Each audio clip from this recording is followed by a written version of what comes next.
Buenas noches a todas, a todos. Muchas gracias por su asistencia, por su presencia en esta clase, en este módulo relativo a la diferencia o la distinción, podríamos decirlo así, entre ilícitos, entre conductas electorales que son sancionables por la vía administrativa y conductas electorales que son sancionables o sancionadas por la vía penal, ¿no?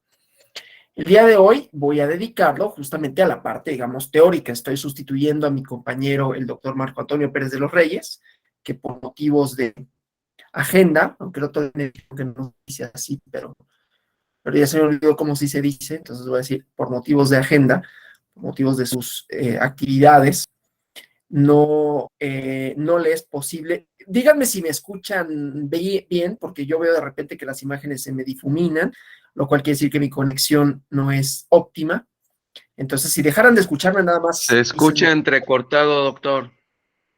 sí. Yo lo escucho Si bien, se doctor. sigue escuchando así, por favor, díganme para moverme y acercarme al módem, porque esto me pasa por alguna razón las noches.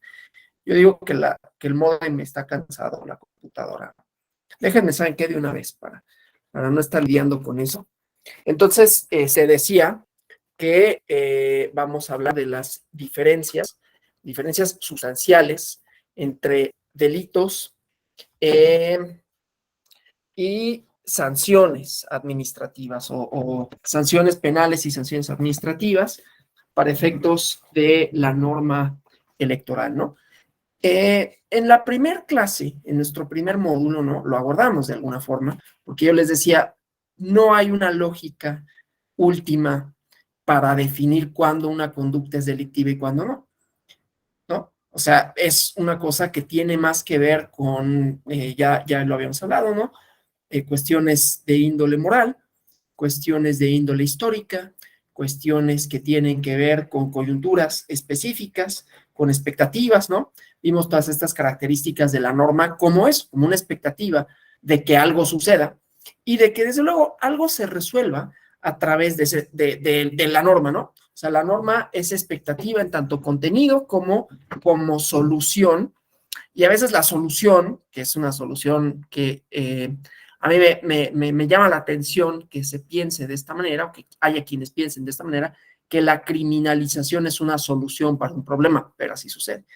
No digo con ello que no se deban de criminalizar, ciertas cosas, sino que me llama la atención la expectativa de que el jus puniendi, ¿no? Que el castigo sea la vía fácil de alguna manera, ¿no? Para atender alguna problemática determinada, ¿no? Entonces, bueno, dicho eso, ya voy a hablar de manera más bien técnica con relación a esto de algunas escuelas, ¿no? Algunas cosas que son interesantes, decía, es la parte teórica. Entonces voy a compartir acá una presentación. Nada más déjenme ver dónde está. Aquí está, por alguna razón dice responsabilidades administrativas la presentación, pero no es de responsabilidades administrativas, ¿no? Digo, por si acaso vieran el nombre del archivo, van a decir, está proyectando algo que no es. Pero la verdad es que yo tengo una cosa con las proyecciones y me pasa que de pronto sobreescribo en otra, utilizo una como la plantilla, ¿no? Y cuando sobrescribo no le cambio el nombre y luego es un desastre porque entonces estoy buscando una cosa y es otra. Pero eso no tiene nada que ver con la clase, sino con mi poca habilidad para las cuestiones de la informática, ¿no? Cosa curiosa que me sucede, ¿no? Bueno, entonces vamos a hablar primero de esta parte del derecho administrativo, la sanción administrativa, que se diferencia de la sanción penal tanto por los efectos como por la autoridad, no necesito decirlo, ¿no? Como desde luego, pues el cuerpo normativo en donde se encuentra.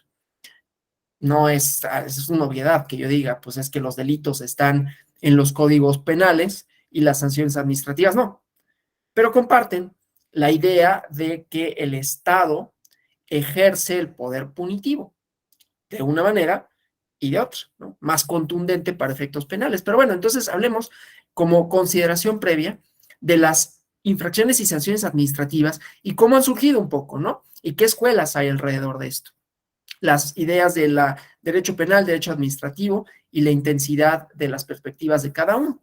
Entonces, sobre esto diremos que y esta idea del ius puniendi, ¿no? Que tiene estas dos vertientes. Entonces, las infracciones y sanciones administrativas, voy a hablar de esta parte, ¿no? Para hablar de la infracción, que no del delito, ¿sí?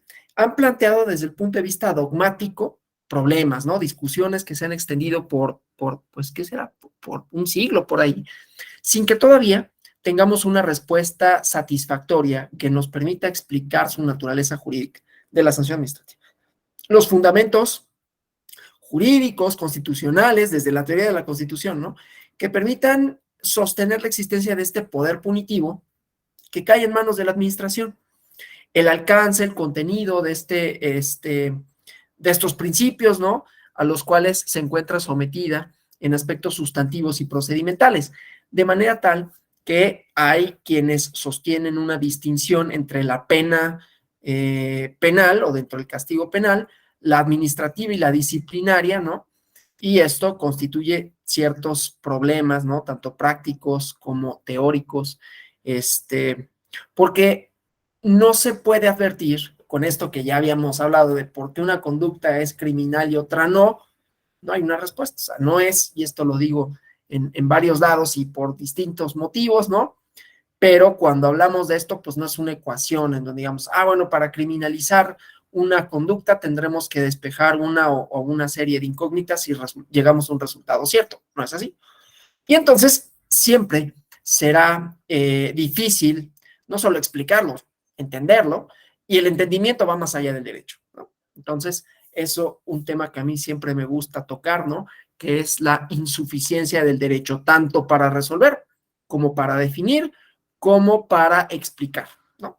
El derecho no busca explicar en realidad, ¿no? Bueno, habrá algunos abogados que se vayan a molestar cuando yo diga esto, pero no busca explicar, busca resolver controversias, pero a ver, explicarlo ni siquiera, aunque haya dogmas jurídicos, aunque haya teoría jurídica, a mí me parece que el derecho no se explica por el derecho, es otra cosa, pero toca esta parte porque entonces, ¿por qué una criminalización? ¿Por qué una esfera administrativa? ¿Y qué es lo que las diferencia? Siendo que las dos son una manifestación de la potestad punitiva del Estado. Entonces, ¿cómo dividimos la una de la otra, no? Entonces, bueno, vamos a ver en alguna cuestión dogmática, ¿no? Algunos fundamentos, ¿no? De las sanciones administrativas, ¿no? Entonces, bueno, considerando pues estas líneas de investigación, estas líneas argumentativas, a las que son líneas de investigación que no son propiamente mi línea de investigación, pero que existen, ¿no? Y que están ahí y que trataré de decir cuáles son y en qué consisten, ¿no? Entonces, primero, esta idea, ¿no? Trazar una diferencia entre sanción y pena, sanción entendida administrativa, pena entendida penal, ¿no? Es tanto estudiosos del derecho penal como el derecho administrativo, se han congregado a esto, ¿no? Con diversos grados de intensidad, en estos análisis con perspectivas diversas, sobre todo si tenemos presente que son disciplinas que se construyen a partir de conceptos, de categorías dogmáticas, que no son homogéneas ni intercambiables, pero que mantienen una cierta relación, ¿no? Por lo tanto, el estudio de las sanciones administrativas, pues también exige un esfuerzo, ¿no? Que nos permita conectar, coordinar ambas disciplinas, ¿no? No son muchos, bueno, el cúmulo de estudios son bastantes, ¿no? Pero no son muchos los que se abocan a tratar de distinguir, a tratar de los porqués. Y no obstante, hay literatura extranjera, alemana, italiana, española, ¿no? En donde tratan de hacer estudios dentro de su doctrina nacional y de jurisprudencia constitucional, judicial y administrativa, que se abocan a esto, pero pocos en México se han dedicado a este tema, digamos, en términos de diferenciar teóricamente una cosa y otra, porque hay semejanzas, ya decía, las dos implican el ejercicio del poder punitivo del Estado, aunque tenga que ver con autoridades diversas, ¿no? Pero hay razones también, algunas cuales históricas, ¿no? Entonces, bueno, hablemos de esta parte, voy a avanzar en la presentación, denme nada más aquí, ¿no? La realidad histórica de las sanciones administrativas. Entonces, déjenme nada más acá. Pongo mi presentación en grande, pero regreso a mis apuntes, ¿no? Entonces, las sanciones administrativas es un hecho, ¿no? Fuera de discusión, perdón, que la potestad punitiva en manos de la administración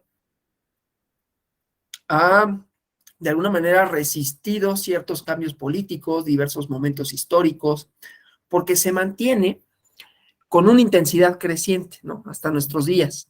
Entonces, no podemos pensar que la facultad sancionadora de la administración, y aquí con esto quiero decir eso, las sanciones administrativas, vaya a desaparecer, ¿no? No obstante, que los clásicos en los principios de la revolución liberal que buscaban un derecho penal legalizado y judicializado hubieran pugnado por esto, ¿no? Entonces, bueno, hay muchos factores alrededor de la persistencia, el crecimiento del poder punitivo en manos de la administración, en donde ahí sí la literatura especializada, sobre todo extranjera, como decía, alemana, italiana, española, han dado cuenta de este fenómeno, ¿no? No solo se trata de una cuestión histórica para explicar su existencia, porque también hay una determinación expresa, desde luego, en las y los legisladores, de seguir por esta senda, ¿no? Para asegurar una intervención oportuna y eficaz de los órganos del Estado frente a los riesgos, a los peligros que suponen las sociedades más complejas y con capacidades de que la acción de los individuos, en su caso, generen situaciones de peligros, pues difíciles de manejar, digamos, ¿no? Entonces, no es solo que hayan quedado como desperdigadas algunas normas heredadas del antiguo régimen, ¿no? Que entregaban a la administración poderes punitivos, sino que hay una necesidad creciente frente a un aparato judicial cuya capacidad, pues, de muchas formas está superada y que, por lo tanto, no puede asegurar una articulación oportuna entre los poderes públicos frente a conductas que se desencadenan al interior de la sociedad, ¿no? Entonces, no obstante que sea un hecho que no pueda desconocerse, el estudio de este fenómeno ha dado lugar a discusiones sobre la naturaleza de estos ilícitos, la naturaleza del ilícito administrativo, ¿no? Especialmente cuando se enfrentan con los delitos, ¿no? Con los delitos penales. Yo sé que no se debe decir delitos penales porque son delitos penales, pero vamos a decirlo así, ¿no? Si bien es cierto, hay algunos elementos externos que nos permitirían hacer una separación, ¿no? A las que ya me refería ahorita de manera más o menos general, ¿no? Obviamente el órgano que la aplica, la administración del Estado, la valoración ético-social menos fuerte, digamos, que se atribuye a esas conductas y la gravedad de la sanción, ¿no? En muchas ocasiones, no obstante, resulta prácticamente imposible hacer la distinción, ¿no? Entre unas y otras. Entonces, bueno, vamos a hablar de algunas cuestiones, como decía, teóricas, ¿no? Porque la doctrina se ha enfrentado con el problema de la naturaleza de las infracciones y contravenciones administrativas, especialmente para poder hacer un deslinde, ¿no? De los delitos y de las penas, porque se trata de temas que, aunque son generalmente conocidos, ¿no? Pues hay tesis, como decía, doctrinarias que tratan de explicarlo de distinta forma, ¿no? Voy a avanzar en la presentación. Entonces, vamos a esta primera, que es la tesis del naturalismo y el derecho penal de policía, ¿no? Bueno, el problema, pues, de la naturaleza de las sanciones administrativas, los elementos que de alguna manera permiten distinguirlas de las sanciones penales, ha sido una cuestión que atrajo atención de los juristas aún antes de los procesos revolucionarios. Recordemos una cosa, ¿no? Los procesos revolucionarios supusieron repensar la idea del Estado, ¿no? Un Estado que se pensaba, di una conferencia, creo que el martes, ¿no? Sobre la fantasía, la ilusión, el mito sobre todo el mito del poder absoluto, pero bueno, había en el Estado una concentración de poder, un poder chiquito, un poder chafa, digamos, las posibilidades que tenía reales y materiales de cuidar de los ciudadanos eran escasas en realidad, ¿no? No te cuidaban más allá de un cierto territorio y había ciertas horas en las que, híjole, mano, pues ni cómo, ¿no? Si todavía, a ver, si todavía el Estado en realidad se revela incapaz de asegurar, lo voy a decir así, se oye feo, ¿no? Asegurar la seguridad de todos los de todos los miembros que son parte de ella, y no solo México, en todos los estados, salvo estados muy chiquitos, ¿no? Suiza, pues es muy fácil, está chiquito, ¿no? Uruguay es fácil, está muy chiquito, y hay países muy chiquitos que igual es muy difícil, ¿no? En Honduras, ¿no? En Haití, ¿no? Por otras razones, eso no importa mucho, sino que hay el estado post-revolucionario, y con ello me estoy refiriendo a la revolución industrial, a la revolución francesa, y un poquito también a la independencia norteamericana. ¿Qué es saber? Voy a hacer muchas acotaciones con relación a esto, porque estamos hablando del Estado como entelequia, ¿no? Como una construcción así, como medio imaginaria, medias cosas, y de pronto, pues la construcción del Estado como ente, ustedes lo sabrán bien, viene de la Paz de Westfalia, ¿no? Que es una cosa europea. Y que obviamente la importación de estas instituciones y de este pensamiento y de este, pues fue difícil de procesarse, fue difícil de instrumentarse en otros países, ¿no? Y desde luego, pues tendríamos que ser justos históricamente hablando y no dejar de mencionar la revolución de Haití, así que también la voy a mencionar. Pero, bueno, sí, entonces ahí, punto. Así que también la voy a mencionar. Y bueno, la idea pues de las revoluciones industrial, francesa en el sentido de los derechos humanos y la revolución de Haití era construir dos cosas, ¿no? Un modelo de producción, ese no es el caso de Haití, un modelo de producción basado, hablo de los europeos, ¿no? Basado en la acumulación, el modelo de producción capitalista, que también era un sistema social, que también se basaba, bueno, hay que decirlo, ¿no? Y esto no es cosa mía de, este cuate, ¿no? Es rojillo, ¿no? Sino que hay extensa bibliografía que lo cuenta, ¿no? De europeos, para que tampoco digan, es que los latinoamericanos están, ¿cómo dicen? Están resentidos y entonces su literatura especializada ahora trata de reivindicarlos como, ¿no? Europeos que lo han escrito, ¿no? Con relación a cómo la empresa colonial en Inglaterra, en Francia, sobre todo, ¿no? En estos grandes imperios del siglo XIX, pues también permitió el florecimiento de esas civilizaciones. Entonces, así como que sus universales de los derechos y de todo, pues escondían otras prácticas, y ahí viene a cuento la revolución de Haití, porque ellos sí lograron subyugarse, ¿sí? ¿No? Revertir esa violencia, esa dominación, ¿no? Y tratar de construir más o menos un estado social. Lo que pasa es que no pudieron porque los franceses después se las cobraron a la mala, ¿no? Les impusieron créditos así fuertes y entonces, menos que la corrupción en Haití, el problema ha sido que le debían un billetazo a Francia y no pudieron construir hospitales, escuelas y todo, ¿no?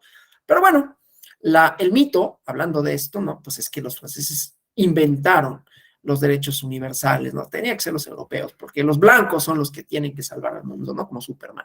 Todo esto no tiene nada que ver, solo que sí tiene que ver, porque es la construcción de la idea del Estado. Y los liberales, americanos, ingleses, franceses, pensaban en el Estado absoluto como esta entelequia, ¿no? Como esta cosa que todo lo podía y todo lo hacía, y eso sigue siendo una realidad no concreta, sino una realidad imaginaria que configura justamente el quehacer de muchas personas, ¿no? Que dicen, es que el Estado, ¿no? Hay que oponerse, y bueno. Y en esa idea era limitar el poder del Estado, limitar el poder de la administración, limitar el poder del rey. Claro, se estaban imaginando a un monarca déspota, más allá de su poder acotado, pues él podía hacer lo que se le daba la gana, ¿no? Entonces no querían, era una situación indeseable. Ellos sí lo hacían en las colonias, porque pues a los haitianos, ¿quién le importa, no? Lo podían hacer, porque además eran ingleses y franceses. Ellos lo pueden hacer en donde sea, menos en su lugar de origen, ¿no? Y claro, para los blancos, porque pues los otros, ¿para qué, no? Bueno, pero la idea era limitar el poder del Estado, ¿no? Insisto, en esa entelequia, porque había en esta idea de la ilustración, del iusnaturalismo, lo que se denominó, ya me pongo un poquito más en concreto técnico, derecho penal de policía, ¿no? Que se desarrolla a partir del acotamiento de este concepto de policía que tiene un desarrollo, una evolución que decantó justamente en diversas técnicas de intervención que tenían por objeto la prevención y la seguridad frente a los peligros, ¿no? Recordando otra vez que pues, los peligros, la seguridad, pues era una cosa mucho más precaria que ahora, ¿no? O sea, los peligros eran más concretos y la seguridad era algo mucho más precario, ¿no? Las formas de que el Estado pudiese asegurar, como dije en un principio, no solo la sana convivencia, sino la ausencia de peligros de la ciudadanía, pues era muy poquita, ¿no? Imagínense, poco alumbrado, ¿no? Pocas formas, digamos, no solo de investigación criminal, sino en realidad pocos elementos burocráticos para tramitar demandas, no digo judiciales, sino solicitudes de la ciudadanía, pocos elementos policíacos que pudieran efectivamente, pues, vigilar todo, ¿no? O sea, condiciones realmente difíciles, ¿no? Entonces, pues, en esta idea del derecho penal de policía empezó a desarrollarse esta cosa, ¿no? Ahora, sin olvidar que bajo el Estado absoluto los asuntos de policía estaban separados del orden jurídico. Por eso me interesaba poner, aunque hice estas ironizaciones, ¿no? Estas críticas, pero porque siempre hay que decirlo, porque si no reproducimos como el mito de, sí, qué bonito el Estado y los europeos y las instituciones, cuando, pues al menos pongámosle salecita y decir, no era tan así, pero bueno. El chiste es que la administración tenía un espacio de discrecionalidad importante, ¿no? Porque las determinaciones que se adoptaran en esta materia eran inapelables. No había un tribunal al cual acudir, digamos, ¿no? Después, en esta corriente del derecho administrativo, pues es la razón por la cual hay tribunales administrativos que dependen del Ejecutivo, no dependen del judicial, porque es la propia, es el Estado, ¿no? El poder, es el Estado, es la administración pública, ¿no? La que lleva a cabo estos actos y por una cosa quizás de equilibrio de poder, es decir, bueno, si es el ámbito administrativo el que aplica la sanción, será también será también el ámbito administrativo. A veces hablar rápido tiene sus inconvenientes, la lengua no siempre está tan a la misma velocidad que de lo que uno piensa y de lo que uno quisiera que estuviera, a veces así es. Y ya saben, quienes ya me conocen ya saben que yo hablo bien rápido, ¿no? Y que me encanta hablar, además. Bueno, me interrumpan cuando quieran, ¿eh? Por esa misma razón. Decía, pues, que son inapelables las resoluciones de la administración pública. Dio lugar a esto, a que hubiera posibilidades de controvertirlas judicialmente, aunque no dependieran del Poder Judicial, pero sí que se pudieran controvertir. Pero en ese momento no. Entonces, el análisis de esto, no dejaba de ser relevante, ¿no? Para la delimitación entre asuntos jurídicos sometidos a control judicial y asuntos administrativos propios de la policía, ¿sí? Por lo demás, si bien bajo las monarquías limitadas germánicas, este ámbito fue cada vez más estrecho y regulado, siempre daba lugar a un espacio, digamos, generoso para la discrecionalidad de la administración, ¿no? Que pues bueno, a ver, más allá de las ironías que digo y de que si el poder no era absoluto, pero si había algún poder y si era discrecional, ¿no? Tampoco es decir, relativizar todo, ¿no? Bueno, entonces en este periodo, la teoría del derecho natural distinguió algo, esto es bien interesante, ¿no? La figura del delito natural, ¿no? Es que digo, es bien interesante porque tengo así mis bullets, ¿no? No los muestro porque son unos apuntes feos, pero tengo así bueno, son bullets, son mis sangrías con numeritos, ¿no? O puntitos, en mi caso, ¿no? Distinguen la figura del delito natural, que es y se define como un ataque a los derechos subjetivos, ¿no? Lesiones o puestas en peligro concreto de titulares individuales respecto a infracciones que constituían únicamente un injusto policial que era creado por el Estado y por tanto no era un injusto natural o genuino. Esto es interesante porque la idea es que, recuerden, a ver, que el justnaturalismo tiene dos vertientes, ¿no? Tiene una vertiente secular que fue bueno, no fue tiene una vertiente secular y tiene una vertiente eclesiástica, ¿no? La vertiente eclesiástica que se ve en Santo Tomás, ¿no? Sobre todo en la parte de la Edad Media, en donde el fundamento de la ley es Dios, y entonces discernir entre qué conductas eran prohibidas y qué conductas no lo eran, o qué conductas serían, estoy riendo por otra cosa, qué conductas serían contrarias Es que, nada. ¿Qué conductas serían contrarias a qué conductas serían contrarias al orden jurídico? Eran aquellas que atentasen en contra de la voluntad divina, lo que quiera que eso signifique, ¿sí? Pero había una racionalidad en ello, es a lo que voy, ¿no? O sea, había una serie de derechos divinos que provenían, no estoy diciendo que así sea, estoy diciendo lo que más o menos proponía esta doctrina, ¿no? Y que por lo tanto, atentar en contra de esto será atentar en contra del fundamento de la norma que era Dios, ¿sí? O sea, tu vida no te pertenece, primera. Por lo tanto, no te pertenece la vida de otra persona, entonces no lo puedes privar de la vida. Y la racionalidad de eso no es tanto el atentado a la comunidad, sino a la racionalidad primigenia que es Dios, que es que te dio la vida, ¿no? No es tan automático, pero más o menos esa es la idea. Y hay otra rama que es secular, o sea, no eclesiástica, que viene de antes inclusive, viene de los griegos, ¿no? Claro, a ver, del naturalismo, porque estoy hablando de la tradición germano-romana católica, ¿no? Lo cual no quiere decir que no hubiera antes tradiciones jurídicas que ya condenaban el asesinato y que pudieran hacer los mismos términos de estás insultando a los dioses, ¿no? Pero para efectos de nuestro sistema jurídico occidental y occidentalizado, vaya.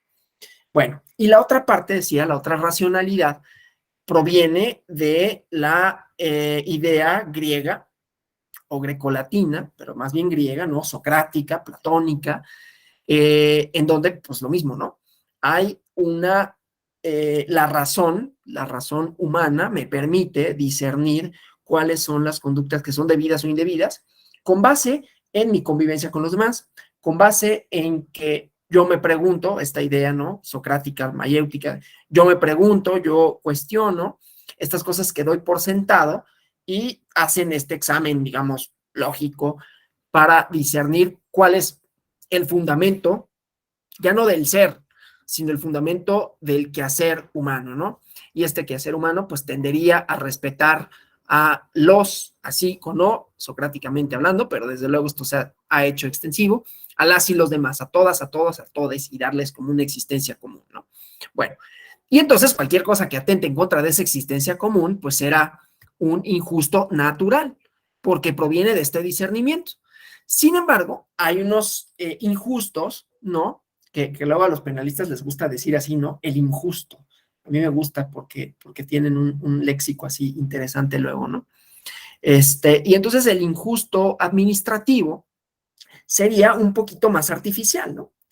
En el sentido de que, bueno, pues son normas de convivencia que en realidad no atentan propiamente en contra del individuo, en contra un poco del Estado, pero sobre todo de una convivencia más o menos armónica, ¿no?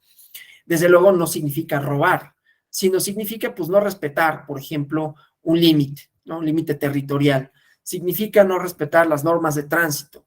Significa no respetar, no sé, ustedes piénsenle, ¿no? Los impuestos, ¿no?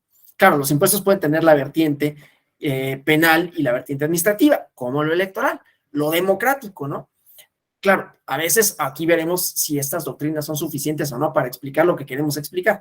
Ahorita vamos como por partes, ¿no? Pero entonces, pues, la teoría del derecho natural distingue estas delitos naturales de los distintos que son policiales o los injustos policiales que crea el Estado y que no tienen de naturalidad, de genuinidad, nada, ¿no? Entonces, en esta idea, ¿no? Había autores, ¿no? Que sostenían que las infracciones de la policía, en la mayoría de las veces, se trataban de acciones que son moral y jurídicamente indiferentes. Con eso que les decía, pues es que moral y jurídicamente no serían reprochables, ¿no? Porque son prescripciones, son inventos. Bueno, aquí el perrito quiere participar. Supongo que no está de acuerdo porque él no es mucho del derecho, a él le gustan más otras materias. El derecho le aburre normalmente, ¿no? Y tiene razón, además de que le aburra. Bueno, entonces decía, es broma, son prescripciones, son inventos de la policía. En cambio, los preceptos del derecho genuino, penal, criminal, rigen en todo lugar y tiempo, porque tienen esta base racional, digamos, ¿no? Y bueno, luego obviamente esto se ha replanteado, ¿no? Porque no es que se pueda discernir así tan fácil una cosa u otra, ¿no? Ya lo hemos problematizado y ya me refería a esto de por qué criminalizaron conducta, ¿no? Pero bueno, entonces, pues ya, esa parte, ¿no? O sea, uno de los factores que determinó que los intentos posteriores para delimitar el injusto criminal del injusto de policía no fuera tan simple, ¿no?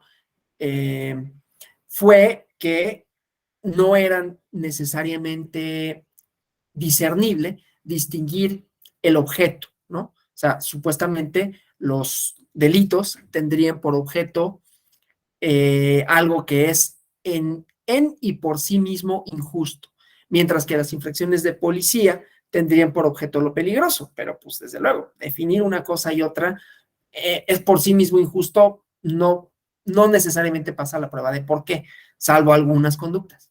Claro, alguien como yo diría, pues es que si regresamos a eso, lo que vamos a obtener, y para mí sería un resultado deseable, es que haya muchas menos conductas criminalizadas, ¿no? Pero eso depende de cada quien. Y pues y volvemos al punto de partida, ¿no? Bueno, entonces a fines del siglo XIX, la doctrina alemana mantuvo estas ideas, estas categorías de la derecha, de la teoría del derecho penal. Estoy pensando en otra cosa. En la idea de la teoría del derecho penal de policía, cuya distinción con los delitos se hace con estos binomios, ¿no? Lesión del derecho o puesta en peligro del derecho. Injusto real, injusto posible, ¿no? No obstante, en definitiva, la doctrina terminó negando la existencia de un derecho penal de policía distinto al criminal, ¿no? Entonces, pues bueno, esto superamos, digamos, este derecho penal de policía. Déjenme avanzar, ¿no? La superación del derecho penal de policía, que tiene que ver, obviamente, pues por algunos debates ahí como teóricos, técnicos, ¿no? Pero también tiene que ver con la asimilación por el derecho penal propiamente como tal, ¿no? Porque se estableció un proceso judicial común para todas las acciones punibles en su momento, ¿no? O sea, a pesar de los inconvenientes, de las críticas que se formularon, el procedimiento en el caso de las contravenciones se desarrolló siguiendo la misma forma que para los delitos, o sea, la parte administrativa siguió la misma forma que para los delitos, ¿no? Bueno, y luego viene una teoría del derecho penal administrativo, que surge al paso de esta mayor intervención del Estado, como decía, producto de la revolución industrial, ¿no? O sea, esto es bien curioso, ¿no? Porque la revolución industrial, ¿sí? Supone, por un lado, una doctrina en donde el Estado como ente, ¿no? El Estado como un aparato que puede imponer algunas cosas, ¿no? Resulta un poco estorboso, ¿no? De ahí viene la doctrina de dejar hacer, dejar pasar, ¿no? De que no debe intervenir en términos económicos, de las libertades políticas, pero por otro lado, también es importante, por eso nunca se pudieron deshacer del Estado los liberales, ¿no? Porque hubieran caído en el anarquismo, perdón, porque necesitaban de alguien que administrara la justicia. Claro, hubieran preferido que fuera un particular, pero ese es otro tema, ¿no? El chiste es que, pues, la revolución industrial produjo, ¿no? O como consecuencia de la revolución industrial, pues ha habido mayor división social del trabajo, ¿no? Diferenciación entre las funciones de las personas, especialización en las labores, y desde luego una esfera individual que adquiere una mayor relevancia con relación al colectivo, ¿no? Entonces, pues esto también genera otros fenómenos, ¿no? La inmigración desde el campo a la ciudad, el surgimiento de las y los asalariados, ¿no? El crecimiento de las ciudades, y con esto también, pues, el surgimiento de otros grupos, ¿no? Las masas, que pues luego van a pedir derecho al voto, ¿no? Y luego no van a ser solo las masas, van a ser mujeres, y luego no van a ser mujeres, van a ser otros colectivos, y así sucesivamente, lo cual hace que importe el Estado y que importe la esfera de acción de ¿no? Hay un cambio sustantivo, pues, en la conformación de la sociedad, y se transforma, de alguna manera, o da lugar a un estado social, estado de bienestar, ¿no? Frente al estado liberal, que resguarda los derechos individuales o bienes jurídicos frente a los peligrosos, el aparato público empieza a cumplir una función más amplia, ¿no? Destinada a cuidar, a asegurar el bienestar de la comunidad. Entonces, esto también va transformando las doctrinas jurídicas, ¿no? Entonces, el concepto de derecho penal administrativo que viene ligado a la tarea de encontrar en el marco de la teoría de la administración y el derecho administrativo algunas cuestiones relativas a los deberes que tiene el hombre, así lo ponen, porque son autores decimonónicos, ¿no? Pero bueno, las personas como miembros de la comunidad, que impone deberes, ¿no? En la prevención de peligros, en la promoción del bienestar, y estas están a cargo de la administración, ¿no? Estos deberes se distinguen de aquellos que le corresponden al particular como persona, ¿no? Porque es como individuo, aquí lo tengo escrito como individuo, pero así como persona, en donde se manifiesta su libertad o poder querer, ¿no? El orden jurídico, y cuya infracción es sancionada por el derecho penal judicial, de manera tal que es posible distinguir entre los deberes en el marco de un orden jurídico, ¿no? Que supone la libertad de la persona, y los deberes que emanan de la administración, que suponen la pertenencia a una comunidad, ¿no? Y por lo tanto, el deber de asegurar su buen orden. En el primer caso, el fin del derecho es proteger las esferas humanas de voluntad, y en el segundo, la promoción del bien público y estatal. Esta separación nos permite establecer diferencias entre una y otra infracción, así como consecuencias jurídicas que derivan de estas, ¿no? O sea, de la infracción, y explicar la separación entre justicia y administración, ¿sí? Entonces, voy a avanzar la presentación, perdón. Relativo a esto. Entonces, espérenme. Hay un capítulo de Los Simpson en donde Lisa, bueno, para quienes conozcan, ¿no? Le dan hacen una encuesta, no hacen una encuesta, hacen un examen para ver qué vas a hacer de grande, ¿no? Y entonces a Lisa le toca ser ama de casa, pero ella es muy intelectual, entonces, ¿cómo ama de casa, no? Le resulta algo impensable, y entonces se revela, ¿no? Y le roba, se da cuenta que los maestros pues no saben gran cosa, ¿no? Permítanme. Se da cuenta que, ¿me escuchan bien? Sí, ok. Se da cuenta que los maestros no saben gran cosa, entonces le roba sus libros para maestros y se vuelve un caos, ¿no? Entonces yo así, aquí regresando a mi apunte, no es que, o sea, podría así como decir las cosas más o menos, pero la verdad es que, pues ya de tanta clase, de repente sí necesitamos, bueno, necesito yo alguna guía, ¿no? Entonces por eso regreso y me tardo tantito cuando doy vuelta a la diapositiva, porque tengo que regresar aquí a donde se encuentran mis apuntes. Bueno, entonces, en los delitos, el elemento característico es la antijuridicidad, que se traduce en un daño de bienes jurídicos portadores individuales de voluntad, esto que decíamos, ¿no? O sea, que es el daño a la voluntad.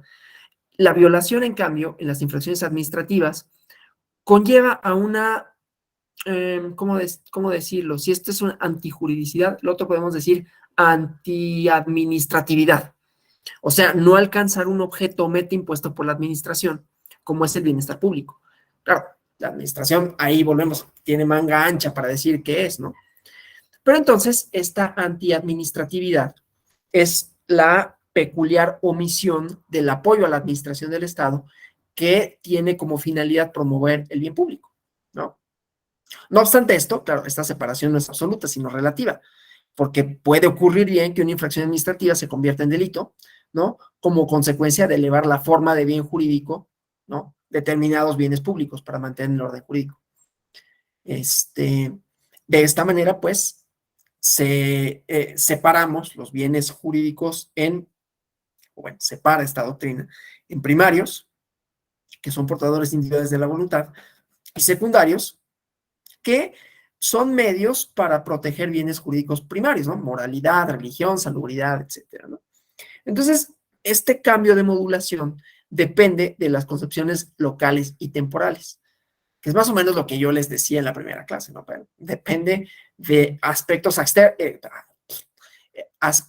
externos a la norma, aspectos externos al derecho, ¿sí? Entonces, bueno, decía,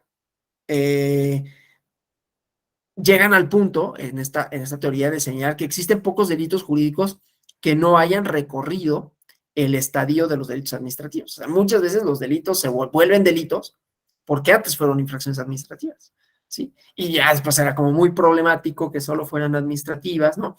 Imagínense también, pues, fervientas fiebres políticas de pronto que dicen, no, pues es que porque esto nada más es una falta y debería de ser delito y lo suben, le suben la temperatura a esto, ¿no? O al revés, porque también sucede, ¿no? Bueno, por ejemplo, hablando de esto, pues antes, estaba medio raro, ¿no? Pero antes, digo, estaba medio raro por el tipo de sociedad de que se trata, pero en algún momento el adulterio era delito, ¿no? Después ya más fue causal de divorcio. Y digo por el tipo de sociedad al que se refería, porque una sociedad más bien machista, ¿no? Pero claro, condenarlo también tenía una carga moral ahí. Pero bueno, no importa. El chiste es que hay delitos que llegan a ser o pasan a otro ámbito, ¿no? Pero bueno, entonces, esta distinción, ¿no?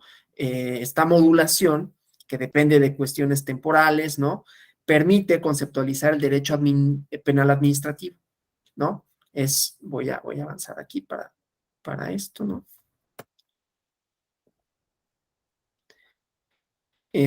Permite, como decía, conceptualizar el derecho administrativo, y esto sí lo tengo que leer textualmente para dar este concepto, ¿no?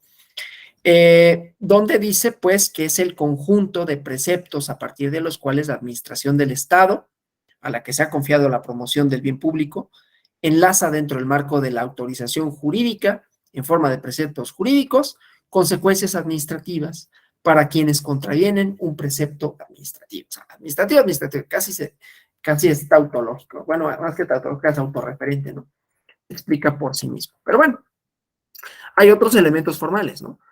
Hay una pena administrativa que es propia de la actividad administrativa, que es aplicada por la administración del Estado mediante actos administrativos. Y esto lo aleja de los delitos jurídicos, ¿no? Que son aplicados por la autoridad judicial, siguiendo un procedimiento de esta naturaleza que culmina con una sentencia. Entonces, esta separación decanta en el régimen jurídico aplicable, ¿no? El injusto administrativo es un fenómeno de derecho administrativo.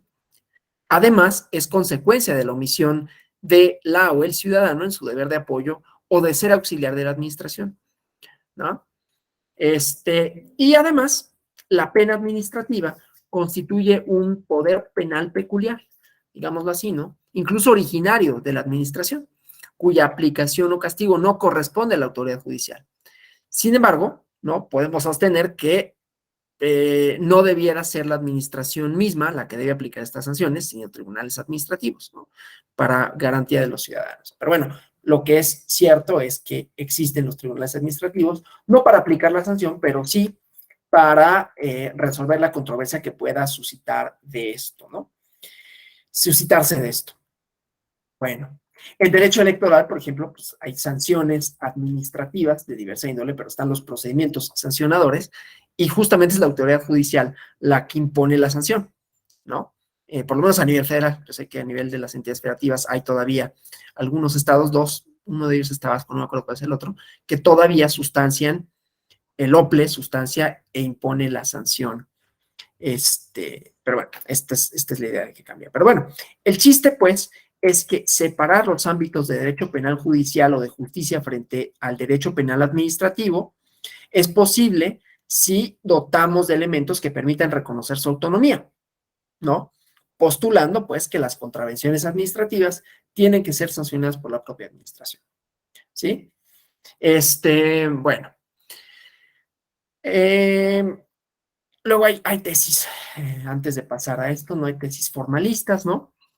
Que critican estas ideas, ¿no? Teniendo en cuenta que tienen antecedentes previos, ¿no? La imposibilidad de distinguir desde un punto de vista sustantivo entre delitos y penas, por una parte, e infracciones y sanciones administrativas, por otra, ¿no? Van a ver luego cómo por eso es que es posible trasladar ciertos principios del derecho penal al derecho administrativo, ¿no? Para que haya una sanción tiene que haber una norma, ¿no? No se pueden imponer sanciones ni tampoco atribuir conductas por analogía y mayoría de razón.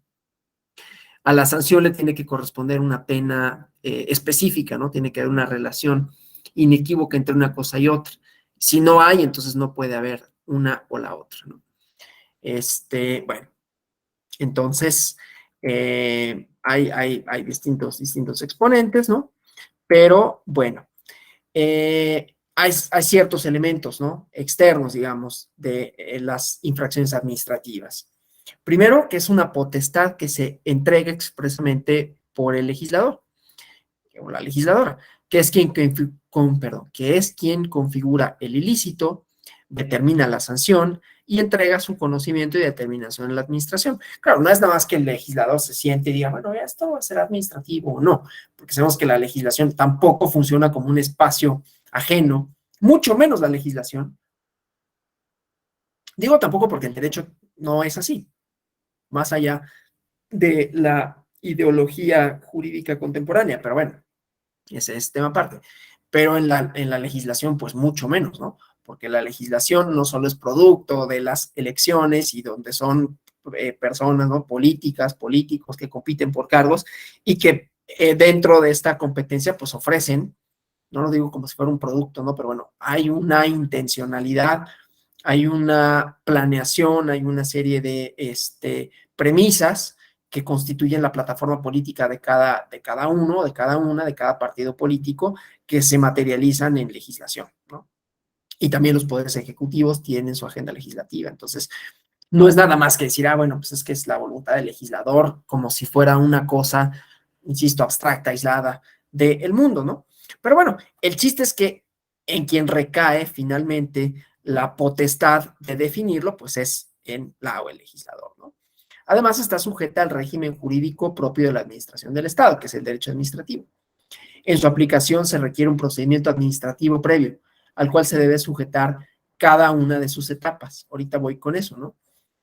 Y la determinación de la infracción, la responsabilidad, y la correlativa sanción se establece mediante un acto administrativo. Esto significa dos cosas para efectos del derecho administrativo. Significa, por un lado, que hay el catálogo, ¿no? De sanción, bueno, de conductas que son sancionables en materia administrativa. Sí, después vemos que hay concurrencia de cosas, ¿no? Que se deja salvo la posibilidad de que una misma conducta tenga dos consecuencias, ya me referiré a eso. Pero bueno, el chiste es que hay conductas, ¿no? Que son sancionables de manera administrativa, pero la sanción administrativa no necesariamente es automática, ¿no? Digo, tampoco la penal, desde luego. Ninguna sanción judicial es automática, pero aquí estamos hablando de la sanción administrativa con una figura y con una serie de cosas que tendrían que hacerla diferente a la sanción penal. Entonces, así como para una sanción penal, una pena privativa de libertad, hay un procedimiento para lo administrativo también. No, es que es un procedimiento que se sustancia no en sede judicial, sino por parte de la administración, lo cual complica las cosas, porque no solo es definir la conducta administrativa sancionable, punible en términos administrativos, ¿no? Sino que hay que diferenciar de autoridades que pueden aplicar la sanción, ¿sí? Pero no solo eso, sino que hay que diferenciar de los procedimientos que cada una de esas autoridades puede instrumentar para discernir si hubo sanción o no. Voy a poner dos ejemplos, uno más fácil que el otro, o más fácil, porque lo convivimos con él todos los días, ¿no? La sanción administrativa por pasarse un acto, ¿no? No es tan fácil, pero bueno. Esto ya lo podemos ligar con esta doctrina de pues, las normas de convivencia, que el Estado, ¿no? El injusto administrativo entendido como, pues, no algo como necesariamente lógico, sino que atenta contra normas impuestas por el Estado para el buen funcionamiento de una comunidad determinada, ¿no? Y entonces, la infracción de tránsito, y todos la conocemos. Entonces, la infracción de tránsito, ¿qué supone? Pues yo voy a exceso de velocidad, o voy hablando por mi celular, o voy, me paso un alto, y hay un policía de tránsito, además, que me detiene y me dice, pues ha cometido usted una infracción, y por lo tanto le voy a imponer una multa, ¿no? Una carga jurídica, ¿no? A tener que pagar una lana, pues, ¿no? Pero le voy a retirar su licencia. Bueno, eso hasta ahí, pues bueno, es un ámbito de competencia. Ojo, esos ámbitos de competencia también tienen que estar delimitados. Es decir, el policía me da mi multa y yo, pues policía, discúlpeme que se lo diga, usted haga mi multa y yo lo va a pagar. Pero ¿qué cree que usted no es competente para imponer esa sanción? No estoy diciendo que no sea, pero hasta hace poco no era, ¿no? Entonces, eso va complejizando como la tarea administrativa del Estado, porque no nada más es definir la sanción como sanción, es definir a la autoridad competente para imponerla. Y no solo es definirla, es que en el acto, porque ya decíamos, esto produce un acto administrativo. ¿Cuál es el acto administrativo de la sanción del policía? Pues la multa. Y en la multa se debe de contener los motivos y fundamentos, no solo de mi infracción, ¿no? Sino de que esa persona que es el supuesto funcionario legitimado porque está actuando como si lo fuera, en realidad lo sea, ¿sí? Importantísimo, hablando de los límites del Estado, hablando del poder punitivo acotado, ¿sí? Hay mucha gente que está, no, pero sí me pasé el alto, bueno, vamos a ponerlo, vamos a trasladarlo al derecho penal para ver el absurdo de que no hubiera la necesidad de fundamentar y motivar la competencia de las autoridades administrativas. Bueno, mejor voy a poner en el ámbito administrativo. En el ámbito administrativo hay muchas autoridades, ¿no? Una de las cuales es el titular del Poder Ejecutivo. Y entonces pasaría esto, ¿no? Que yo me paso un alto y me detiene el jefa de gobierno y me dice, no, pues soy el jefe de gobierno, ¿cómo no voy a tener autoridad? Pues te puede imponer la multa. ¿Por qué no? Si yo soy la cabeza de la administración pública a nivel estatal o federal, el presidente, me puede imponer una multa, ¿no? Y me dice, y pues la multa es tal y te la pongo. ¿Por qué no se deposita en funcionarios especializados, ¿no? En la policía, que son los que tienen a su deber cuidar este tipo de relaciones? Entonces ya no nada más es una cosa así como súper vertical, ¿no? Va recayendo en distintas autoridades, pero no es que la policía pueda hacer todo, ni que la policía de tránsito pueda sancionar, por ejemplo, a las personas que no pagan sus impuestos, ¿no? O que, sí, vamos a suponer, ¿no? No pago de impuestos, que puede ser, y ahorita voy a eso, ¿no? Puede haber conductas que sean igualmente delictivas y administrativamente sancionables, y ya voy al electoral. Entonces, yo no pago, yo sí pago, ¿no? Pero que yo no pagase mis impuestos, ¿no? Incurro en una infracción. Entonces, ¿qué pasa? Que ahí otra vez se echa a andar la maquinaria del Estado, tiene que estar previsto, ¿no? Y una vez estando previsto, pues puede haber una verificación por parte de Hacienda y me dice, a ver, échame tu contabilidad, ¿no? No, pues no la tengo. Uy, problema, ¿no? No la tienes y tienes obligación de llevar, yo no, pues, pero quien la tenga. Tienes obligación de llevar contabilidad y no la tienes, pues te vamos a determinar. Y entonces voy a hacer una intervención y así, pero esto todo tiene que estar legitimado, ¿no? Y recae en autoridades distintas, es a lo que iba. Y aunque tiene consecuencias en mi esfera jurídica, no son consecuencias que se sigan de un procedimiento jurídico, sino de un procedimiento administrativo, en donde la autoridad, siempre y cuando esté legitimada para ello, ¿no? Verifica, ¿no? Ejerce esta potestad y determina, ¿sí? Un gasolinero que vende gasolina, pues, y llegan a su gasolinera, unos verificadores de la Profeco, depende del estado también, ¿no? Oiga, pues voy a verificar que sus bombas sirvan litros de litro, ¿no? Entonces toman unas muestras, ¿no? Hay una norma oficial, ¿no? Unos rangos y todo. Y si no cumple, pues te inmovilizo la bomba, ¿no? Consecuencias de derecho, pero a partir de un procedimiento. Claro, esto es impugnable en la vía administrativa, ahí ya no voy a llegar, pero a lo que voy es que lo ejercen distintas autoridades, determinan la infracción, la responsabilidad, y esa responsabilidad es determinada en un documento que se le denomina acto administrativo, ¿no? En el acto administrativo, pues se te impone una multa de tanto, ¿no? Tendrás que pagarla y estos son los motivos y yo me constituí como verificador y entonces solicité tales cosas y procedí de tal manera, ¿no? Y toda una serie de requisitos, ¿no? En el entendido que aún con la potestad que tiene el Estado para actuar, esta está recortada, está limitada y está diferenciada por autoridades, por conductas, por procedimientos, ¿no?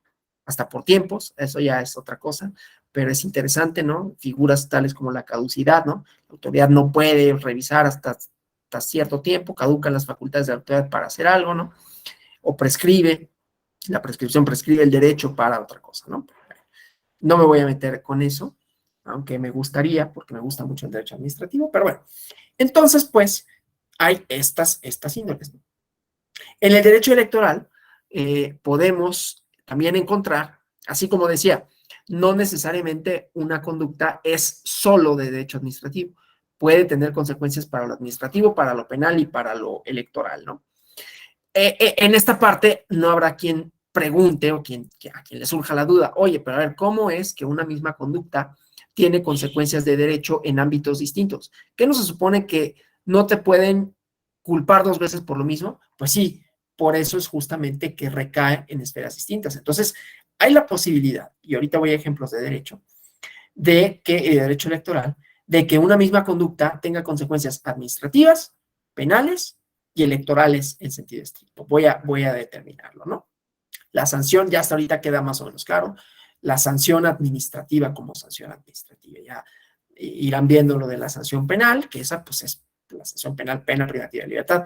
No nada más, pero también ya verán el módulo relativo a la Ley General de Delitos Electorales que dice con relación a esto. Pero bueno, el chiste es que hay actos en el derecho electoral, en el ámbito electoral, que pueden ser simultáneamente, que simultáneamente pueden tener consecuencias de derecho penal, de derecho electoral en estricto sentido y de derecho administrativo, ¿no? Es decir, una sanción administrativa, pecuniaria, o una, ¿cómo se llama? Una inhabilitación, ¿no? Un procedimiento, otra vez una autoridad, Secretaría de Función Pública, órgano interno de control, quien sea el competente para ello, podrá instrumentar un procedimiento para ver si hay una responsabilidad que suponga que te quiten del cargo, que te multen o que te inhabiliten o cualquiera de estas o las tres, ¿no? Bueno, y al mismo tiempo una consecuencia de derecho electoral, que la consecuencia más grave en derecho electoral pues es la anulación de una elección y una consecuencia de derecho penal. Entonces vamos a pensar, ¿no? Ya verán este elemento subjetivo de qué sujetos pueden cometer qué conductas, pero ahorita les pongo un ejemplo hipotético, ¿no? Para ver cómo una misma puede ser sancionada por varias cosas, porque hay un concurso de, no de delitos, eso es otra cosa que los que trabajan en fiscalías lo sabrán mejor, sino un concurso de órdenes jurídicos, digamos, ¿no? O sea, una misma conducta que tiene, aplica, o que en su materialización son diversas las infracciones que se actualizan, no todas de derecho penal. Bueno, entonces decía, vamos a suponer que en un proceso electoral, el día de una jornada electoral, hay una figura que se llama la cadena de custodia, ¿no? Que como en el derecho penal formal o el derecho penal no electoral, supone el cuidado que se hace de la evidencia, los pasos que se siguen para su resguardo, traslado y cuidado para que no pierda eficacia probatoria, ¿no? O sea, si yo recojo en una diligencia una serie de elementos y esos elementos serán importantes para determinar la culpabilidad o no de un determinado sujeto, pues los tengo que recoger de una manera, guardarlos de otra, dárselos a otra persona para asegurarnos de que no se contamine ese objeto, ese medio probatorio y que no pierda eficacia, o sea, que pruebe lo que tiene que probar. Bueno, para el derecho electoral, esto resultan los paquetes electorales, la paquetería electoral, ¿no? Donde vienen, entre otras cosas, las boletas electorales. Entonces, terminada la jornada, se cierra, ¿no? Se firma. Si hay escritos de protesta, pues se ponen ahí, ¿no? Y se guardan. Pero hay que trasladarlos a las sedes donde se habilitan para resguardar la paquetería, y entonces hay que poner una bitácora, quién recibe, quién lleva, se sellan las bodegas, ¿no? Etcétera, etcétera. Si se rompe esa cadena de custodia, pasan varias cosas.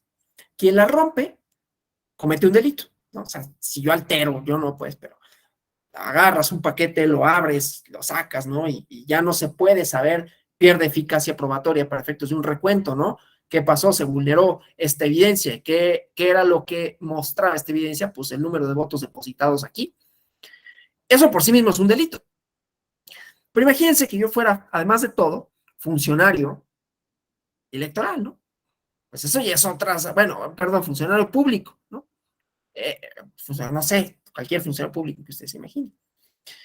Eso puede tener consecuencias como funcionario público que está deliberadamente cometiendo un acto para hacer esto, ¿no?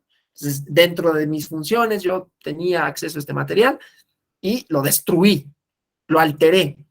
El delito no omite que esto también tenga una consecuencia para mí como funcionario público y que pueda derivar en un procedimiento administrativo que me destituya, ¿sí? Pero también ese paquete, vamos a suponer que destruí, yo no, pues, una persona, 10, y que esos paquetes en su totalidad, esos 10 paquetes, suman más los votos posibles contenidos ahí que la diferencia entre el primero y el segundo lugar, de manera tal que esa alteración ya no permite en un recuento saber si efectivamente ganó quien ganó. No sé si me explique. O sea, vamos a suponer que cada una de esas paquetes, bueno, sí, paquetes electorales, contenía cada uno 100, no son así, pero contenía cada uno 100 boletas, ¿no? Se alteraron 10 y son 1000 votos, ¿no? Y la diferencia entre el primero y el segundo lugar fueron 800.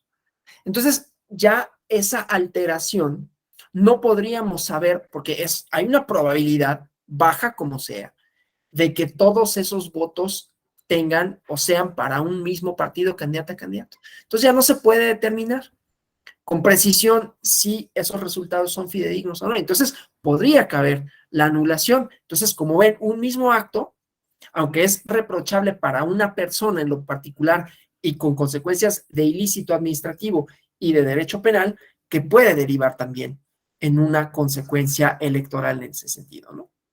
Entonces, bueno, esto para regresar a la idea de los ilícitos administrativos, que la idea de esto es que no dan lugar a una lesión o peligro concreto de un bien jurídico.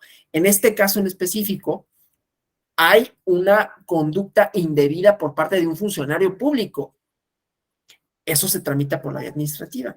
La parte que lesiona el bien jurídico tutelado, que es la democracia, la certeza del sufragio, le compete al derecho penal y entonces por eso tendría dos consecuencias distintas. Para la persona, la otra es una consecuencia del derecho electoral. La menciono porque también es una consecuencia, pero no es una consecuencia que ¿cuál es la palabra? Bueno, que sufra la persona en su individualidad, ¿no? Sino que pues, será una consecuencia ya derivada de esto, ¿no? Bueno, ¿sí? Entonces, pues, los ilícitos administrativos, lo repito, no dan lugar a una lesión o peligro concreto de un bien jurídico, como ocurre en los delitos. Claro, esto es discutible, ¿no? Pero da a entender que estas conductas, de acuerdo con esta teoría, son indiferentes desde un punto de vista ético-social. Claro, no lo serían porque un funcionario público pues tiene también que llevar a cabo una ética de su profesión, ¿no? Pero bueno, esa es como la teoría, ¿no? Entonces, pues esa sería como una de las tantas maneras de diferenciarlo, ¿no? Entonces, bueno, esa parte, ¿no? Que decía que me resulta interesante. ¿Cómo vamos hasta aquí? Porque ya llevo más de una hora en mi perorata, entonces quiero ver. ¿Vamos bien? ¿Hay alguna pregunta, algún comentario que deseen formular hasta aquí? ¿Todo bien? ¿Seguras, seguros? Que voy a seguir. ¿Sí? Es que no.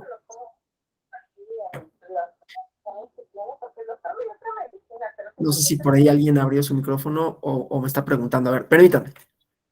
A ver, ¿sí hay algún comentario, pregunta o...? ¿No? Bueno, si los hubiera, por favor, adelante, ¿no? Me quito los audífonos porque creo que no escuchaba así como tan nítido en caso de que hubiera algo. Bueno, entonces, en este análisis dogmático que estaba refiriendo de las sanciones administrativas, ¿qué sería? Por ahí de los 90, comienzos de la década de los 90, se reformuló desde una concepción que pretende dar al derecho administrativo sancionador una sustantividad como respuesta a esta del ius puniendi único del Estado, ¿no? que no se trata de un retorno a las tesis clásicas formuladas dentro del derecho penal de policía, el derecho administrativo, de la primera mitad del siglo XIX, perdón, sí, la segunda mitad, perdón, del siglo XIX, primera mitad del XX, sino una propuesta que reconoce la sustantividad del derecho sancionador administrativo en tanto derecho administrativo, no como parte de los principios del orden penal. ¿Sí? Hay un catedrático, Alejandro Nieto se llama, ¿no? Que ha seguido esta idea de la doctrina española. Y, perdón, ha sido uno de los doctrinarios españoles que ha seguido esta idea. El presupuesto básico de esta tesis parte de una crítica severa a la teoría del ius puniendi único del Estado, que, valga decirlo, es el que priva, ¿eh? El ius puniendi único del Estado, es el Estado quien tiene la facultad de sancionar, de definir las conductas, sean administrativas, sean penales, ¿no? Pero bueno, entonces en esta crítica entiende que los delitos, penas, las infracciones, sanciones administrativas, forman parte de un tronco común y por tanto están sujetos a principios que también son comunes, ¿no? Que es lo que les decía, por eso es que son extensibles los principios del derecho penal al derecho administrativo, ¿sí? Esta teoría, pues, implica una, pues, deficiencia en su construcción que da lugar a mucha fragilidad, ¿no? Porque el ius puniendi, desde luego, no está radicado en el Estado. Hay otras entidades, organismos, ¿no? Entidades supranacionales, territoriales, no administrativas, que también tienen esta parte, ¿no? Pero bueno, es más o menos evidente, ¿no? Que esta concepción unitaria del poder punitivo estatal se construye como una categoría metajurídica, ¿no? Que lleva una identidad, pues, ontológica un poco entre los delitos y las infracciones administrativas, ¿no? Pero bueno, la menciono nada más por esta razón, ¿no? Entonces, vamos a hacer una, déjenme avanzar la presentación. Una revisión de esta potestad punitiva del Estado, ¿no? Por la configuración de los ilícitos y los castigos a los que conlleva, ¿no? O sea, ya que tenemos más o menos, digo, las mencioné de manera muy general, ¿no? Las posiciones que explican la relación entre los delitos y las infracciones administrativas, entonces pareciera que llegáramos a este callejón sin salida, ¿no? Que enfrenta posiciones dogmáticas y la Constitución, ¿no? Entonces, regresar a la idea si hay o no una separación sustancial entre unas y otras, que desde luego pues nos lleva a fallos tales como pensar o como encontrar más bien tipos penales que en su estructura y su fin no tienen muchas diferencias con las infracciones administrativas, ¿no? Especialmente las que se construyen en el ámbito del medio ambiente, la seguridad pública, urbanística, ¿no?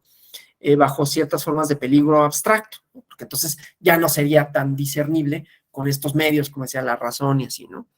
Luego las tesis formalistas, que tampoco resuelven en forma definitiva el problema, porque una explicación centrada únicamente en la autoridad que debe aplicar la sanción o en la cuantía o gravedad de la misma, no deja de plantear serios reparos, ¿no? Sobre todo con relación a los límites que tendría el legislador, la legisladora en este sentido.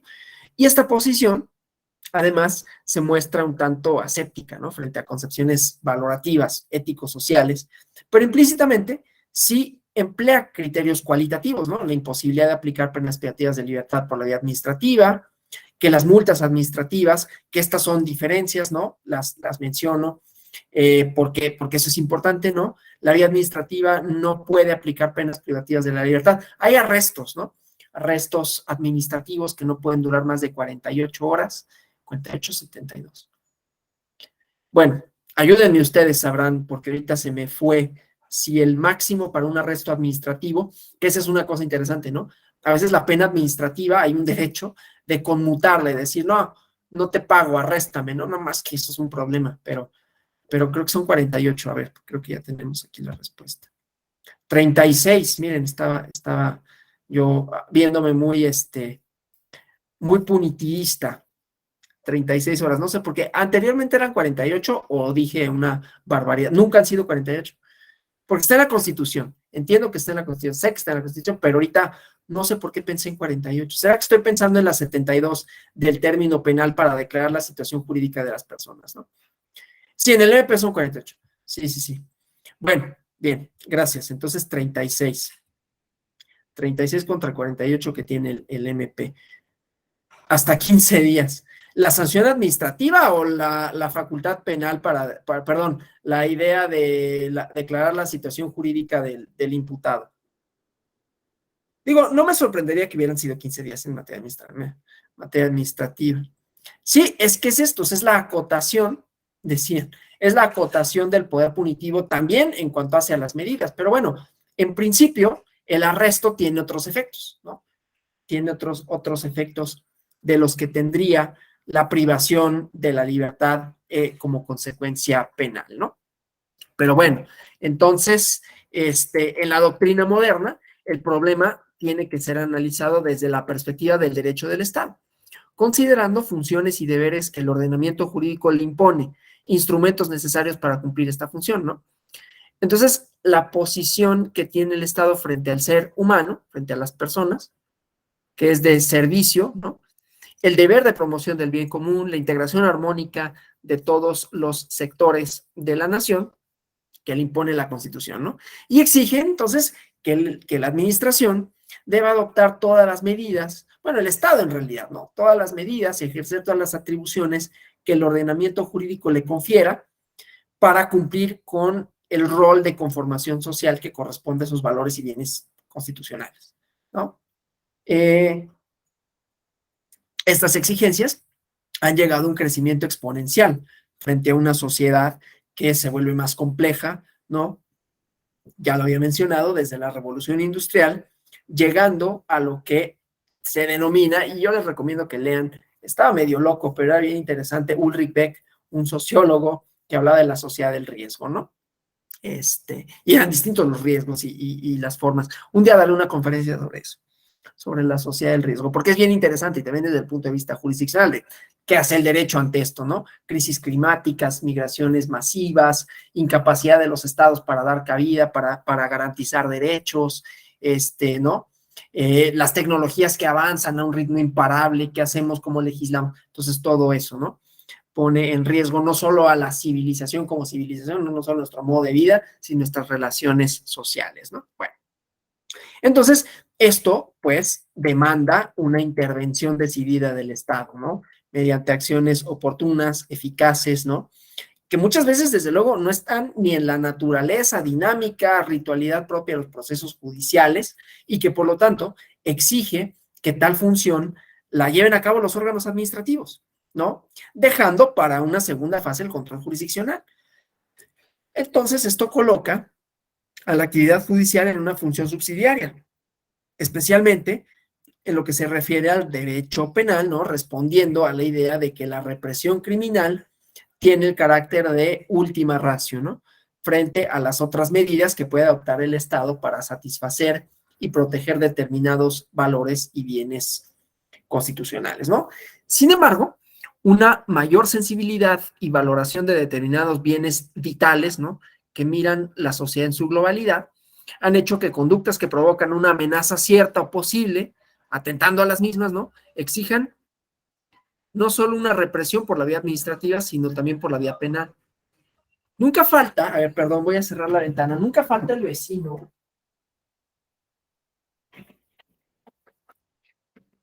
Hablando de convivencia armónica, ¿no? No falta así que en un lugar lleguen a contravenir así normas de mínima decencia, no porque esté trabajando, pues él que va a saber que yo estoy trabajando, ¿no? Pero bueno, no pasa nada, ya cerré la ventana y aislamos el sonido. Una disculpa, ¿no? Pues estas cosas pasan también no solo en casa, también en el trabajo, aunque es menos probable luego que sucedan. Bueno, entonces decía, conductas que parecieran que la represión no solo sea administrativa, sino también penal, ¿no? Es una cosa bien interesante, fíjense.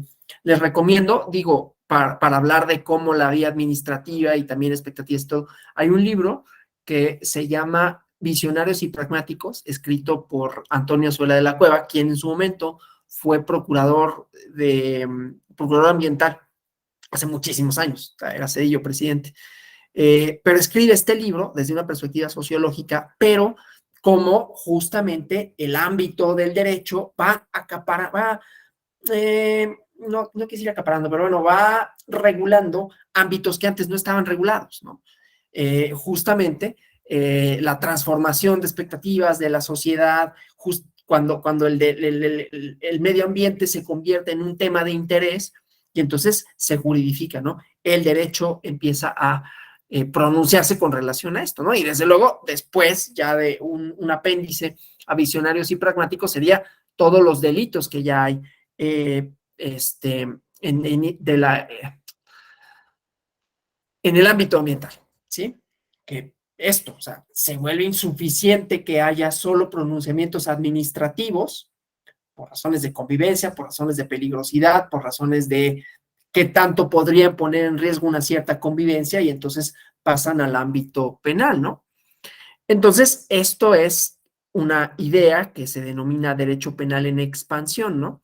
Que tiende a abandonar los principios clásicos del derecho penal y que asume la tipificación de nuevas conductas, ¿no? Que pueden significar un atentado a bienes jurídicos que minan a la sociedad en su conjunto, ¿no? Ya decía, medio ambiente, urbanismo, salud pública, etcétera, ¿no? Entonces, frente al derecho penal nuclear, al que me había referido, está el derecho penal colateral, ¿no? O de segunda velocidad, que se caracteriza porque en su mayoría castiga conductas que representan un mero peligro abstracto de bienes superindividuales, a diferencia de lo que hemos hablado anteriormente de esa racionalidad, ¿no? O sea, el tema de la lesividad cede su importancia frente a normas o reglas que establecen estándares de funcionamiento en los sistemas sociales que deben ser respetados, ¿no? Además, lo determinante en estas conductas es la visión global, sistémica, estructural, ¿no? O sea, que interesa las grandes cifras, analizar los comportamientos desde una perspectiva macrosocial, macroeconómica, y por lo tanto la conducta individual no tiene la capacidad de afectar esas grandes cifras, pero sí lo tendrá la acumulación de ellas, ¿no?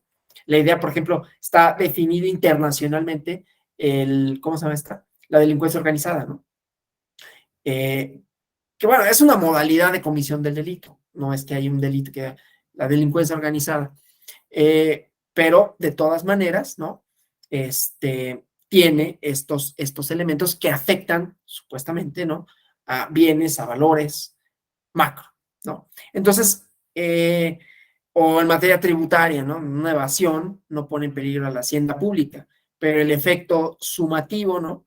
De dicha conducta es lo que resulta lesiva para este bien jurídico. Y entonces por eso es un delito, la evasión fiscal. No es que le importe mucha hacienda que yo no pague, le importa si no pagan muchas personas. Y si no pagan muchas personas, no se soluciona nada más con la sanción administrativa o resulta insuficiente, ¿no? No sé, yo ahí tengo mis reservas, ¿no? Porque yo alguna vez participé como abogado fiscalista, y pues muchas veces yo decía, bueno, ¿para qué quieren que este mono esté en la cárcel, no? Les sirve menos en la cárcel que fuera, pues, que pague en todo caso, ¿no? O sea, porque tuvimos a la Wi-Fi ahí, ¿no? Y entonces estaban acusando a una persona de fraude fiscal equiparado por menso, ¿no? Por no llevar bien su contabilidad. Y uno de los argumentos fue eso, ¿no? Pues, ¿para qué lo quieres en la cárcel? O sea, es un tipo que ha generado buenas ganancias y pues tenerlo en la cárcel no solo le vas a quitar su negocio, vas a quitar a alguien a quien tienes un contribuyente ahí potencial, ¿no? Pues mejor cóbrale. Digo, no fue tan así el argumento, pero más o menos iba por ahí. Bueno, el chiste pues es que la estructura de estos ilícitos se caracteriza porque se refiere a normas extrapenales, ¿no? En los términos en los que me había referido. Entonces son urbanísticas, ambientales, tributarias, y por tanto la posibilidad de sancionar a personas jurídicas que son los principales agentes que actúan en ese ámbito, ¿no? Ya verán la clase de son sujetos o no de responsabilidad penal los partidos políticos, que será a cargo el maestro Juan Carlos Silva Daya. Bueno, entonces resulta evidente pues la cercanía que tienen las infracciones administrativas con este derecho penal colateral, ¿no? Definido así por la doctrina chilena, además, a un punto tal que sería posible predicar la existencia de una identidad de fundamento y de fin entre ambas categorías de ilícitos, ¿sí? Más aún, es posible separar la existencia de un derecho penal nuclear, ¿no? Compuesto por ilícitos que lesionan bienes jurídicos individuales o los colocan en una situación de peligro concreto, frente a un derecho penal colateral, en donde el legislador puede comprender ilícitos penales o ilícitos administrativos que se caracterizan porque configuran conductas de peligro abstracto de bienes jurídicos supraindividuales. Esta distinción, pues, permite comprender cómo juega la potestad punitiva del Estado en la configuración de los ilícitos, ¿no? En la medida que el legislador castiga las conductas, consideradas en el derecho penal nuclear solo por la vía penal, mientras que en el caso del derecho penal colateral sigue criterios de eficacia u oportunidad para verificar qué conductas son sancionadas por la vía judicial o administrativa, ¿no? Delitos contra la vida, la integridad física, el patrimonio, son parte de este derecho penal nuclear, ¿no? Aparece como algo inimaginable que estos puedan ser entregados al conocimiento, a la aplicación por parte de órganos administrativos. Por su parte, aquellos ilícitos que tienen por objeto la protección del medio ambiente, la libre competencia, el urbanismo, el mercado financiero, bien pueden ser sancionados por la vía penal o por la vía administrativa. Cuestión que no plantea mayores objeciones en el marco de la política pública, ¿no? Que tiende a lograr determinadas materias y objetivos, y en donde la potestad punitiva del Estado aparece como un instrumento que necesariamente se orienta a dicha finalidad. En esta determinación será el legislador, ¿no? La legisladora, el momento político, por eso decimos, no es nada más como, el legislador despeja una ecuación y encuentra la incógnita, ¿no? Hay elementos políticos ahí de por medio, pero bueno, en donde, pues, de alguna manera pondera la forma de actuar, ¿no? Y, pues, lleva a cabo sus legislación, digamos, ¿no? Bueno, ¿qué más? Es que nos queda, yo desde luego tengo la idea de terminar un poco antes, ¿no? Porque sé que es, pues que son las 9 de la noche, bueno, van a dar las 9 de la noche y es jueves.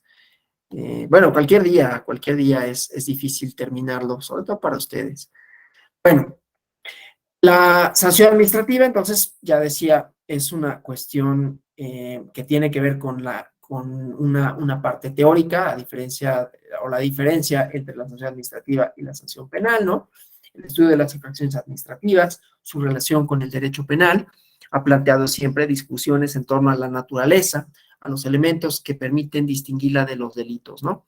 Se ha vuelto un tema relevante o cada vez más relevante a partir de principios y mandatos constitucionales, convencionales, ¿no?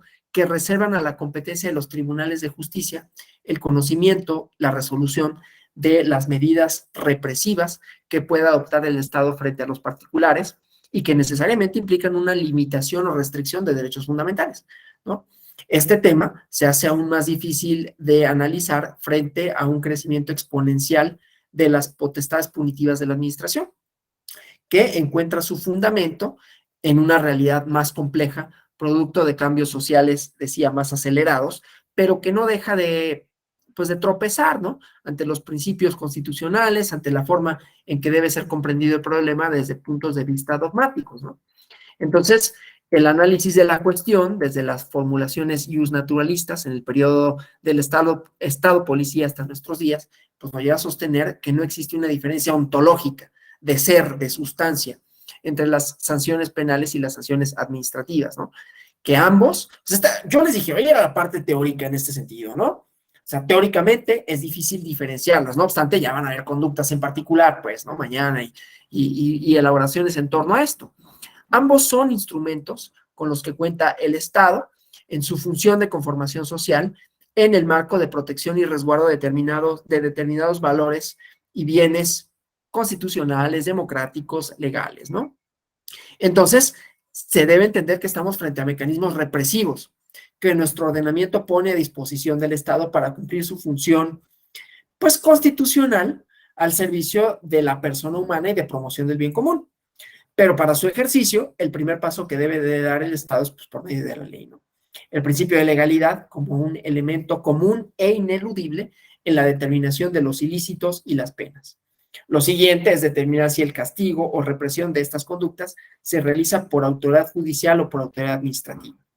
En esta segunda función, la o el legislador dispone de una facultad discrecional para seguir uno y otro camino, porque es quien pondera su eficacia, mérito, oportunidad, aunque sujeto a limitaciones, ¿no? La proporcionalidad respecto de la sanción que se aplicará, que toda medida que implique privación de libertad, sea de forma directa o sustantiva, requiere de la intervención de una autoridad judicial, y así sucesivamente. Pero bueno, entonces, comprendemos, pues, el sentido y fundamento de las sanciones administrativas frente a la expansión también que ha tenido el derecho penal en las sociedades postindustriales, ¿no? Este derecho penal residual o secundario, ¿no? Bueno, el juez Zaffaroni ya lo vimos, porque les iba a decir, ya les recomendé el texto de Zaffaroni, ya. Fue aquí, es que doy clases luego, esto no sé si lo dije en el Poder Judicial de la Ciudad de México, que recomendé el texto de Zaffaroni, pero creo que aquí también lo vimos, ¿no? Vimos una conferencia, un fragmento de conferencia inclusive, ¿no? Bueno, ni el derecho penal ni el derecho administrativo sancionador son estancos separados. Son espacios de actuación coordinada en el marco de una política represiva que el Estado, pues, tiene la facultad de implementar para cumplir con sus funciones sociales, constitucionales, ¿no?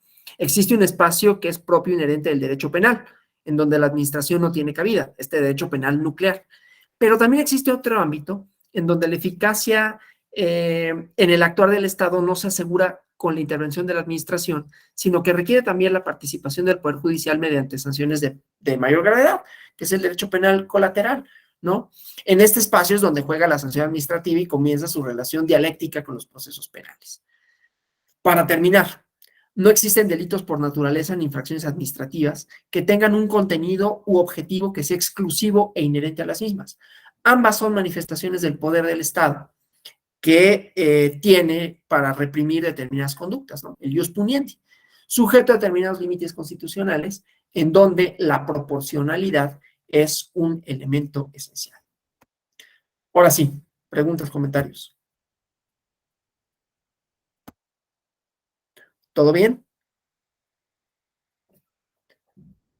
Bueno, entonces, pues el día de mañana culminará este módulo con mi compañero, el doctor Marco Antonio Pérez de los Reyes, que complementará esta parte teórica ya con un análisis más, digamos, normativo de estos temas, de este tema en particular, ¿no? Yo les agradezco por su presencia, por su atención, esperando, como siempre, ¿no?, que les haya resultado, pues, relevante, interesante, que les haya respondido algunas dudas que más o menos, más que menos, siempre, desde luego, ¿no? Las intenciones por las cuales uno se inscribe un diplomado y ve los módulos, y uno que era relativo a esto, pues más o menos tener una diferenciación entre una cosa y otra. Gracias a ustedes, gracias por sus comentarios. Nos vemos, todavía vamos a tener sesiones, o van a tener sesiones conmigo, así que nos vemos en esas. Buenas noches y hasta la próxima. Gracias.